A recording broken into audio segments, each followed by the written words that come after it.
शाओई ने जैसे ही यांगी को कॉल करके जंग के हालात पूछे तो उसके स्क्रीन पर दुश्मनों का खौफनाक मंजर सामने आ गया। हुयोंग घबराया हुआ था क्योंकि दुश्मन अब बिल्कुल सर पर आ पहुंचे थे और सबसे बुरी बात ये थी कि शाओई ने जो इनसे वादा किया था वो अभी तक पूरा नहीं हुआ। अगर अब भी देर हुई तो दाशियन का सब कुछ खत्म हो सकता है। ये मंजर देख शाओई का दिल जोर जोर से धड़कने लगा। उसे अंदाजा हो गया कि अगर एक बार तीरों की बारिश शुरू हो गई तो यांगी और उसके पूरे फौज का बचना नामुमकिन हो जाएगा। इसलिए उसने फौरन अपने आप को संभाला। हुयोंग को रोना धोना बंद करने का बोलकर टैबलेट बादशाह को देने को कहा और फिर यांगी को स्क्रीन पर कास्ट का बटन दबाने का इशारा दिया और कहा, अब देखना मैं कैसे इन पुराने जमाने के लोगों को 21st सेंचुरी का मजा चकाती हूँ। यांगी को समझ नहीं आ रहा था कि इतनी नाजुक घड़ी में शाओई क्या करने वाली है, लेकिन उसने बिना सवाल किए उसकी बात मान ली। जैसे ही वो बटन दबाता है अचानक आसमान में एक होलोग्राफी स्क्रीन चल पड़ती है और साथ ही एक धमाकेदार आइटम सॉन्ग भी बजने लगता है जो उन पुराने जमाने के लोगों ने अपनी जिंदगी में कभी नहीं देखा था। ना सिर्फ ली शाओ बल्कि उसकी पूरी फौज एकदम से जम सी गई। सबकी नजरें स्क्रीन पर टिक गई। जंग, तलवार, तीर, खून सब कुछ एक पल के लिए भूल गए। दुश्मन फौजी अपनी तलवार भूलकर स्क्रीन को फटी आंखों से ताकने लगते हैं। हुयोंग को तो शर्म के मारे आंखें बंद करनी पड़ गई। कहने लगा, ये कैसी बेहयाई है मैदान जंग में। मगर शाओई का निशाना बिल्कुल सही जगह लगा। दुश्मनों का ध्यान डाइवर्ट हो चुका था।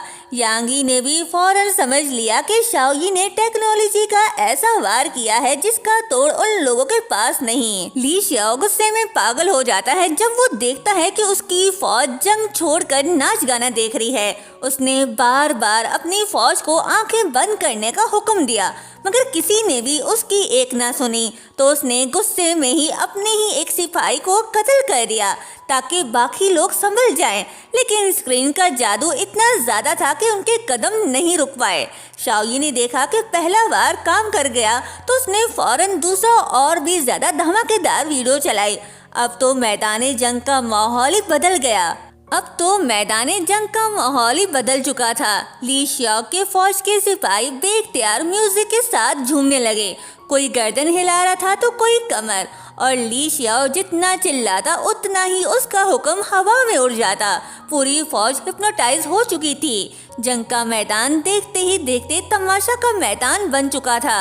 मिंग युआन भी ये सब देखकर हैरान रह गया। उसे यकीन नहीं आ रहा था कि एक अकेली लड़की बिना तलवार उठाए पूरे फौज को उलझा रही है। उधर शाओई पूरे सुकून के साथ अपना अगला कदम सेट कर रही थी। तभी उसके पास दो बड़े ट्रक्स आकर रुकते हैं। ये वही सप्लाई थी जिसका इंतजार उसे इतनी देर से था। 1 लाख पोर्शन खाना और जरूरी सामान उस तक पहुंच चुका था।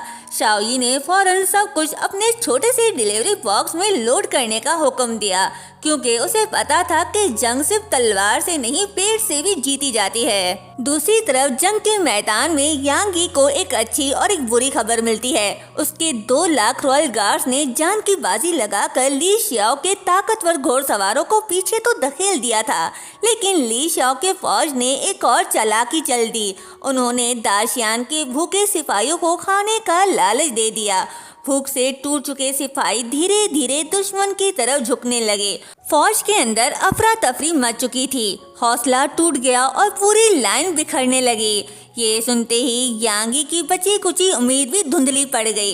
हुयोंग को लगने लगा कि दाशियान के 100 सालों की सल्तनत शायद आज उसकी आंखों के सामने मिट्टी में मिल जाएगी।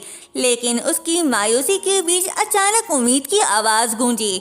शाओई आ चुकी थी। उसकी आवाज सुनते ही यांगी के मुरझाए चेहरे पर फिर से रोशनी लौट आई। जब उसने मुड़कर देखा तो शाओई अपनी बाइक पर सवार होकर सीधा उसके पास आकर रुकती है और इस बार वो खाली हाथ नहीं थी। वो अपने साथ खाना पीना और बचने की उम्मीद लेकर आई थी। हुयोंग को पहले यकीन नहीं आया कि इतना सारा सामान इतनी जल्दी कैसे आ गया, मगर शाओई के पास हैरान कर देने वाला जवाब देने का अब वक्त नहीं था। क्योंकि सामने ली शाओ अब भी अपनी जीत का जश्न मना रहा था। उसे लग रहा था कि दाशियान के सिपाही टूट चुके हैं, बादशाह अकेला पड़ चुका है और जेड सील बस उसके हाथ आने वाली है। लेकिन तभी आसमान पर काले बादल और ज्यादा गरजने लगे, तेज हवा चलने लगी। हुयोंग समझ गया कि अगर अब मूसलाधार बारिश हुई तो जंग के बाद बीमारियां फैल सकती हैं और शहर के बेगुनाह लोग भी इस तबाही का शिकार बन जाएंगे। ली शाओ ने भी इस बात को अपनी जीत समझकर यांगी को घुटने टेकने का हुक्म दिया। उसे पूरा यकीन था कि अब बादशाह के पास बचने का कोई रास्ता नहीं। यांगी ने फौरन मिंगजुआन को अवाम को बचाने के लिए भेज दिया। खुद को मैदानी जंग में अकेला छोड़कर भी उसने लोगों की हिफाजत को पहले रखा। और इसी दरमियान शाओ यी ने आसमान से गिरती पहली बूंद को महसूस किया। बारिश वाकई शुरू हो चुकी थी। मौत का साया और गहरा होता जा रहा था और ली शाओ को लग रहा था कि अब यांगी का बचना नामुमकिन है। हुयोंग की घबराहट और भी बढ़ चुकी थी। बारिश तेज होती जा रही थी, दुश्मन सामने खड़ा था और दाशियान के फौज भूख और थकन से टूट चुके थे। उसे लग रहा था कि अब बचने का कोई रास्ता नहीं बचा।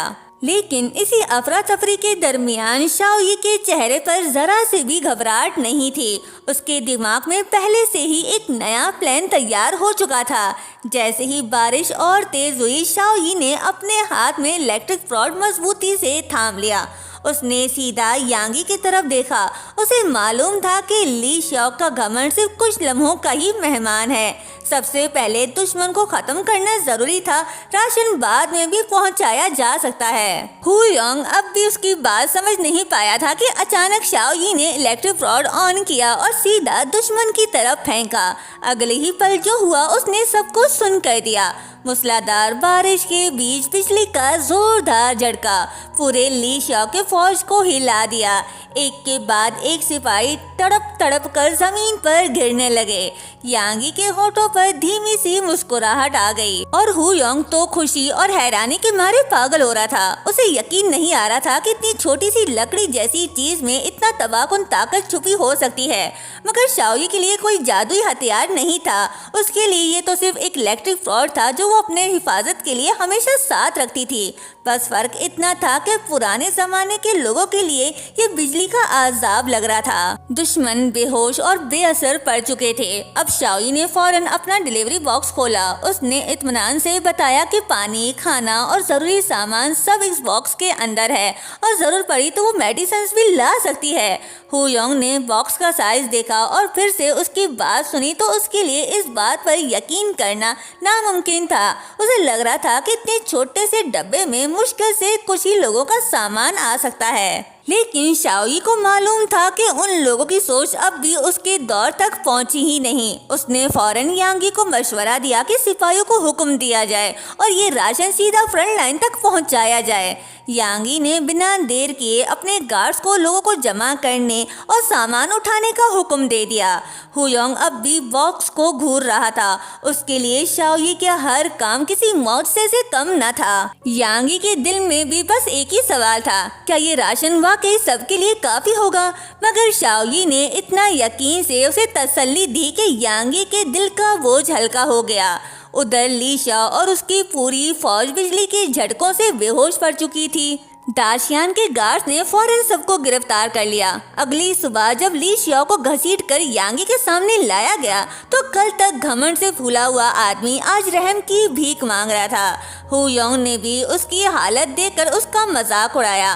कल तक जो दाशियान को ललकार रहा था आज उसकी जबान लरस रही थी। ली शाओ ने सुलह की भीख मांगी। उसने जमीन, मुआवजा जो कुछ मांगो देने का वादा कर दिया। बस अपनी जान बचाना चाहता था।